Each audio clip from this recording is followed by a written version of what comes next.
تعالوا اقول لكم على افضل 3 صن بلوك جربتهم في الصيف الصعب ده وكانوا فعالين جدا وخلوني الحمد لله ما تأثرتش بالشمس الأوفر. احنا عارفين ان الصن بلوك هو اهم خطوة في روتيني، وبما اننا شغالين في سلسلة 40 والاهتمام ببشرتك والبعد عن التجاعيد، اللي هو أهم حاجة في سلسلة 40 إن أنا أقول لك تهتمي إزاي بالصن بلوك بتاعك. أول واحد هو أفن الفلويد سائل وتنتج. أولا حمايته 50 بلس وحمايته خطيرة، ملمسه مش دهني خالص وهيتشرب في ثانية، بيغنيكي على ان انتي لو من النوع اللي بتحطي ميك اب تحطي اي حاجه، لانه بيدي كفر كده جميل. تاني واحد عجبني جدا وبستخدمه من اول الصيف هو يوسرين الفوتوجينيك كنترول او البيجمنت كنترول.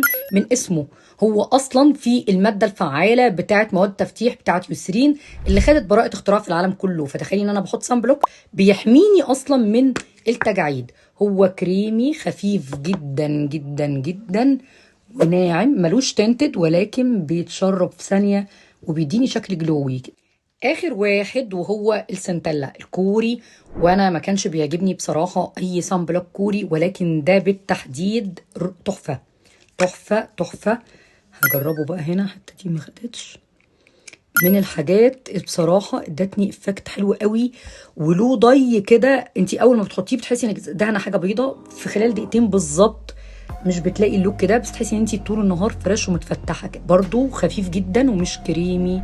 اهتمي جدا بخطوه الصن بلوك في الروتين، لان بصراحه احنا 3/4 مشاكل بشرتنا بتيجي من الشمس، وخاصه بعد ما نكسر 40 التجاعيد بتجري زي القطر. حمايتي من التجاعيد هي حمايتي من اليوفي او من اشعه الشمس. اي سؤال اكتبولي في الكومنت، واي صوره للصن بلوك عايزين تشوفوها اكتبولي في الكومنت.